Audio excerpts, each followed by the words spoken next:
Thank you, everyone, and welcome back to At World's Edge, the fantasy lore podcast. Today, we're going to be talking about a subject that a lot of fantasy players are familiar with, and that is the elf and dwarven races. Definitely a staple of the fantasy genre, and have been for literally centuries. In many adaptations of your favorite fantasies, they are shown to be somewhat antagonistic towards each other. This is especially true in say The Lord of the Rings or Warhammer, and less so in some others like Witcher.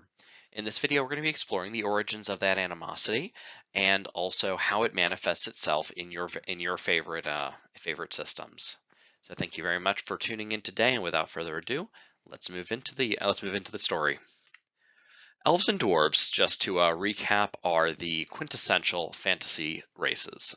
They're involved in almost every type of fantasy iteration in some form or another, and they often share many of the same characteristics with each other. Elves are tall and fair, dwarves are short and a bit darker or brownish in hue, and they live under the ground, whereas the elves live in either high towers, such as high elven traditions like Elrond of Rivendell, or the elves of the Warhammer world, the High Elves, but also the elves of the Witcher series, who are depicted as living in fanciful palaces before they were expelled by human invaders, and even elves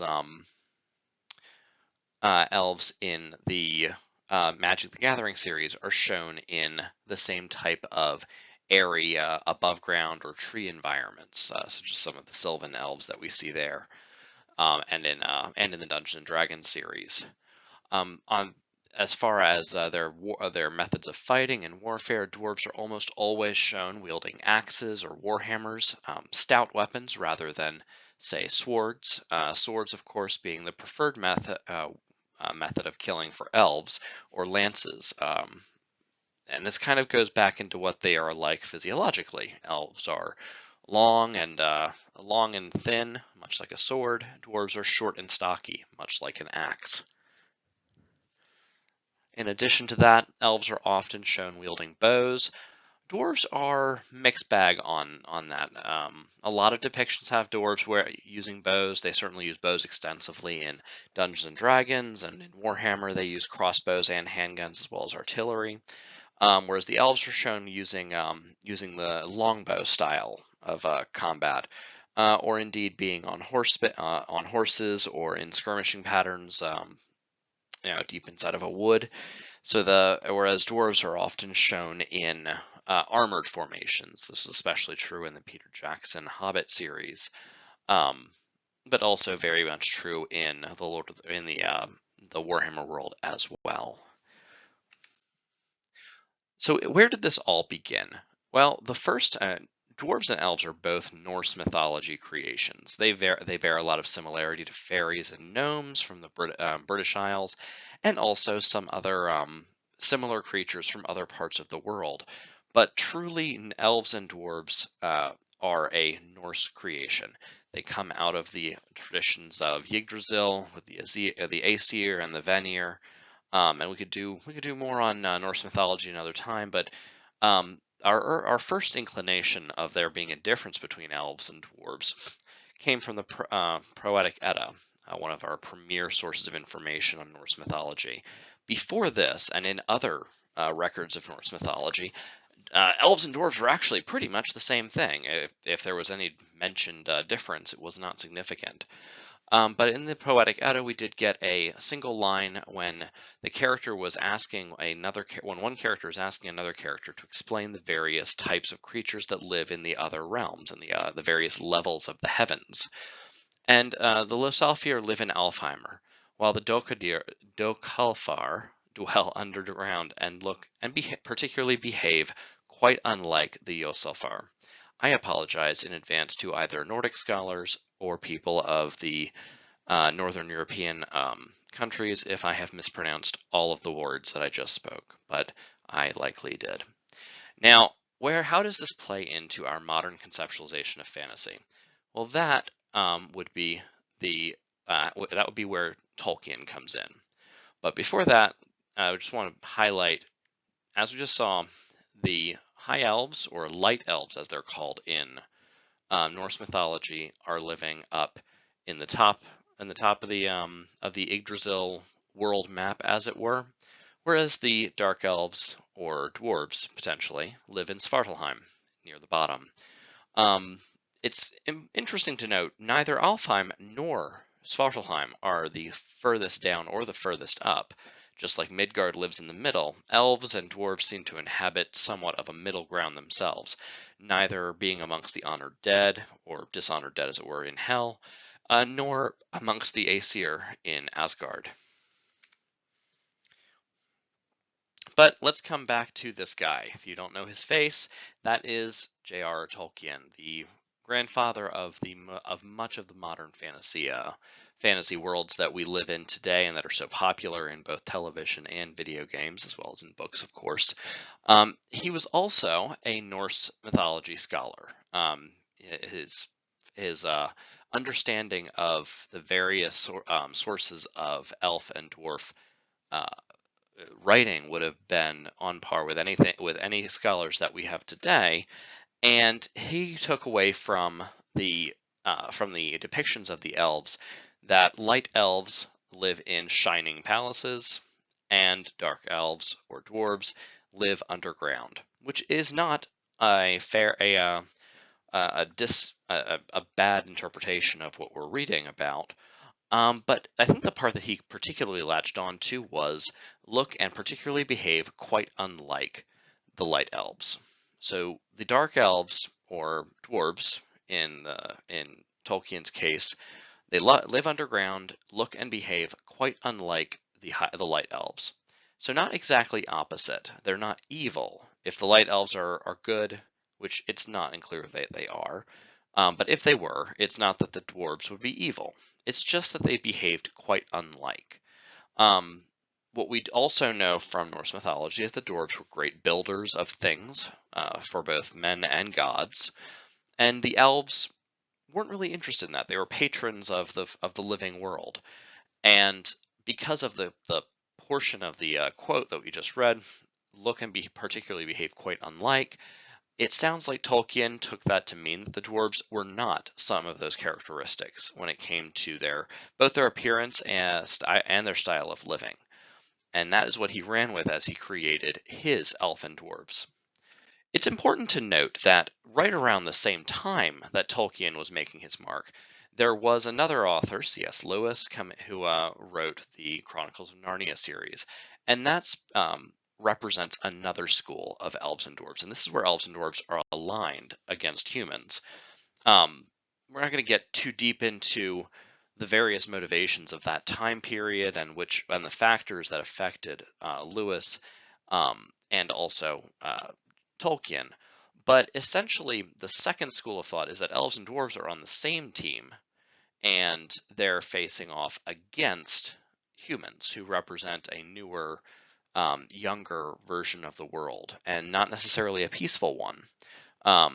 While Elder Scrolls is a bit ambiguous on it, Narnia very much has creatures, so animals as well as animals from the real world as well as mythological creatures, on one side, while some dwarves are in the Witch Queen's army. The vast majority are not. They're facing against her because she represents something that they are not. In Skyrim, it's the term for the elves is mer versus men, which is humans, of course. And the mer are, it's tough to say aligned, but especially in the Elder Scrolls Online, the mer were in one camp and humans were in another. Various humans were in various sides of the conflict. But the key is there that in both their cases, as well as in Narnia and also in the Witcher series, elves and dwarves represent a block. Elder races united to protect themselves against the pernicious influence and expansion of humans. And this is an anti-colonial, anti-imperialist theme that we can expect was probably reflected into the Chronicles of Narnia and C.S. Lewis's works by his experiences at the time in his life where he grew up. whereas Tolkien went a different direction. While both elves and dwarves are in fact elder races, they became antagonistic with how they were reacting to the end of the world that they knew. And that also comes from his experiences on the front lines in World War I, and then, of course, growing up through the 30s and 40s as well. So let's talk about Tolkien's elves, elves and dwarves. Tolkien's elves and dwarves are actually not super antagonistic. They were much more antagonistic in Peter Jackson's works than they were in the original books. But there were some notable areas where the elves and dwarves did come into conflict, mainly in The Hobbit, where the elves, if you're not familiar with The Hobbit, I very much advise that you go and read it. But essentially, it follows a band of dwarves who are heirs to the dwarven kingdom of Erebor, which had been conquered by a dragon some years before. The dwarves do not forgive the elves for turning their back on their allies when the dragon came to fight them. And that is one of the primary driving factors in the movie, or in the book as well, because it's an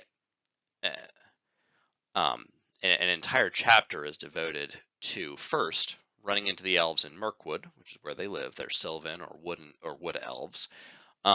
Escaping them there because they had been captured, and then again the elves showing up at the end of the story to claim part of the treasure that the dwarves had just earned by retaking their mountain home. So there's a lot of that animosity, largely because of this guy here. That would be Smaug.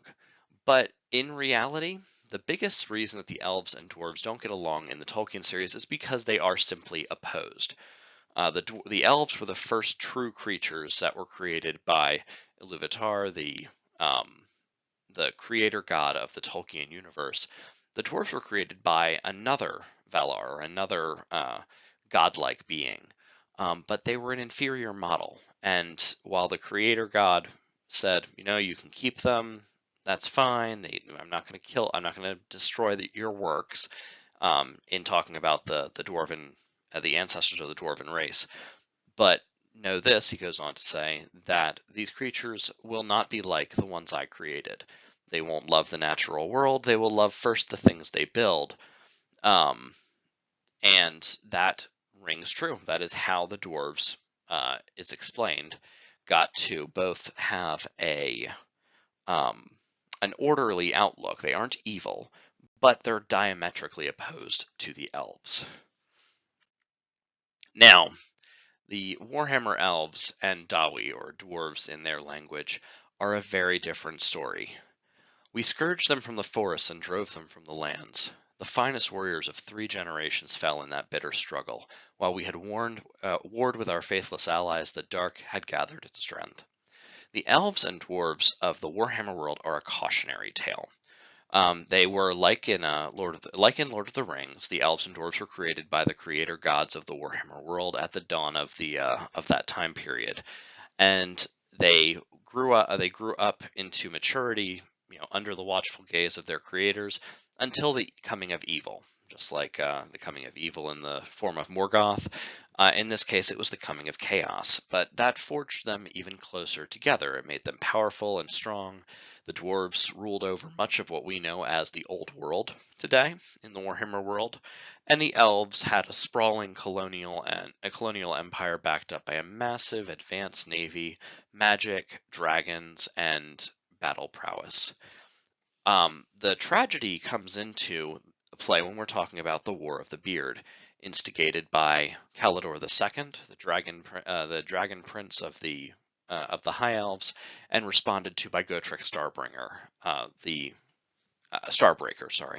the king of the dwarves at that time. The two races fought themselves until their entire military strength was spent, and then, in the aftermath of that conflict, both were assaulted by their ancestral enemies and brought to the brink of absolute extinction. And this is where we find them when we pick up as the audience, 5,000 years later, in the time of the end times, and then soon to be the time of the old world. But it's really a cautionary tale about the cost of pride and hubris, because The elves were 100% the aggressors in the war. There's no way to see it otherwise. But the dwarves could have turned the other cheek to the elves being arrogant. They could have simply not fought, but they chose not to. They chose to fight. And in doing so, they did eventually win in a technical sense. The elves were forced to retreat and go back to their island home, and the dwarves were left with all of the wealth and resources of the old world for them to command. And had they had several generations to rebuild their population, maybe that would have been a different kind of world that we played in as players. But the war itself was instigated by outside powers, and then outside powers again took up arms when the war was completed. And all the gains that were made, all the wars and the sacrifices, it wasn't worth anything because it was all lost fairly quickly afterwards. So it's also a story there then of what happens when of manipulation. In the War of the Beard book series, we learn that Tzeentch was manipulating the elf and dwarven conflict all the way from the very first invasion against Chaos, which the elves and dwarves united to push back alongside other elder races, all the way up through the War of the Beard itself, in which a Tzeentchian demon is shown at some of the most key moments of that war, instigating or weakening one side so that the other side will triumph, and essentially sowing more and more chaos as much as it can into the landscape. And then, of course, while ultimately the dwarves were not invaded by the chaos armies of Tzeentch, they were invaded by the Skaven and Beastmen and orcs and goblins. And the High Elves were not assaulted directly by Tzeentch, but they were assaulted by their chaotic worshipping cousins, the Dark Elves. All that to be said, though, in the end, the elves and dwarves have far more in common than they don't, especially when it comes to their political motivations. And both elves and dwarves are aligned on the side of order in every iteration that I can find. Now, this doesn't cover their corrupted kin, so the orcs of the Lord of the Rings universe are in fact corrupted elves. The Dawizar, or the fire dwarves of the Warhammer world, are the chaotic mutated offspring of regular dwarves from the Warhammer universe. But besides those, the elder races generally stand with the side of order alongside humans and other creatures that fight on that side, and they are depicted as such in books, movies, games, basically all sorts of media that make up the genre of fantasy writing. And with that, it means we can look forward to, even though they may be on different sides, we can almost always guarantee that the elves and dwarves that we run into in our stories will be at least aligned with the goals of keeping the world turning. So I hope you found this to be enjoyable. I would really like to do a War of the Beard video by itself. So that may be my next project or one down the line. But I appreciate everyone who's following and sticking with me as I get this channel up and running. And I look forward to seeing each and every one of you in the comments and viewer logs. Please click like, share, and subscribe. And tell your friends about the channel. The more viewers we have, the more time I can justify spending on it to make content. All right. Thanks again, guys. You have a great evening.